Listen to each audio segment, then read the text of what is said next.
Wild camping in the UK is mostly illegal, but people still manage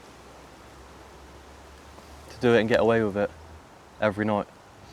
So in this video, what we're going to do, we're essentially going to lay down the ground rules for wild camping in the UK as simple as possible. Wild camping in the UK is mostly illegal, but people still get away with it every night. If you don't know the rules, you can get moved on, fined, or worse, ruin it for the next person. So in this video, we're just going to break it down simple as possible to help you or anyone you know get out and start wild camping for themselves. So if you've ever thought about wild camping in the UK, then you've come to realise that the rules are not as simple as a yes or no answer. In this video, I'm going to break it down properly, go through some of the rules, go through what not to do, and how people actually get away with spending nights in the woods in the UK. So here is the simplest version, the simplest way I can explain wild camping in the UK. In England and Wales, wild camping in the UK is considered illegal without the landowner's permission. In Scotland, it's legal as long as you follow the rules of the land. You've also got places in England like Dartmoor, which have some areas available to wild camp freely and others not so much. Obviously, if you're going to travel down to Dartmoor, just be aware of the firing times. You can go on the government website, look up the firing times and decide whether or not that trip is worth it. So what we've got from that then, straight away, wherever you are in the UK, there is a vast array of differences between you can camp here or you can't camp here. That's either by acquiring landowners' permission or heading down to places like Dartmoor where you can do it freely, most of the places in Dartmoor anyway, without getting stopped. So thankfully for the people that live up in Scotland, your rules are the easiest to understand. Thanks to access rights, that means you can essentially camp anywhere you want in regulation, but it doesn't mean you can do whatever you want. So in Scotland, essentially, what the rules are, you've got to keep the group small, stay there for a minimum amount of time, maybe 1 or 2 days, and when you leave to pack up, leave absolutely no trace whatsoever. Done properly, Scotland is one of the best places to wild camp in the UK.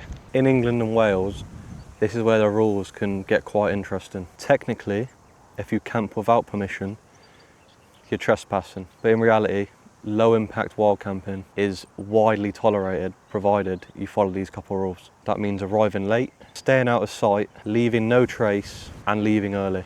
The second you draw attention to yourself while bringing these big speakers, you know, getting rowdy in the woods, that's where the problems start. So what gets you in trouble? Most of the time, it's not the camping itself that causes issues, it's the way people go about it. Fires, big groups, loads of noise, and most importantly, leaving rubbish. That's exactly what gets landowners involved, and that's exactly how your camps keep getting shut down.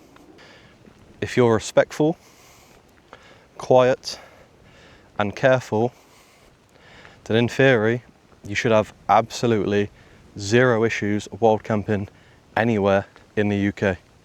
Just take that into consideration. So if you do remember anything from this video, please just take away these 5 rules. Number 1, be invisible. Do not let anybody see you get into that location, no matter who it is. Whether it's a friendly passerby, they could be a potential landowner. Just avoid it entirely. Number 2, always be respectful. Whether that's, you know, respecting the ground, obviously don't light fires in places you can't light fires, don't leave rubbish, and also if you do get asked to move on, just move on. It's no drama. Because if you don't move on, that's exactly where the fines come from. Number 3, leave no trace. As I've alluded to before in this video and the last couple of videos, the last thing you want to be doing is leaving a presence that you were there. Whether that's leaving food wrappers on the floor, leaving your toothpaste marks that you spout in the morning on the floor, just leave nothing, absolutely nothing. Because that way, once you leave, there's literally nothing to complain about. Literally nothing to complain about once you leave. Number 4, stay for maximum 2 nights. Because that's exactly how people will find out where you are.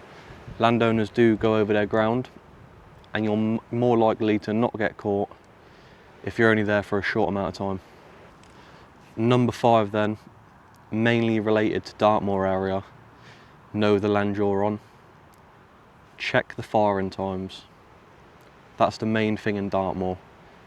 Check the firing times, because if you don't, then you could end up in a very sticky situation where you're getting suppressed by the British Army. And no one wants to be suppressed by the British Army. Essentially then, if you follow those 5 rules, you're doing it in the right way. You reduce your risk of exposure, reduce your risk of getting moved on, and ultimately reduce fines that may or may not have been coming your way beforehand.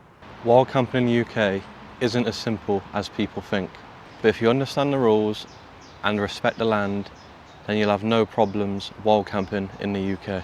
If you want to see what this looks like in practice, check my Foven't Down video, my most recent one, where I put everything in this video in place. And if you found this useful, please drop a like, comment and subscribe.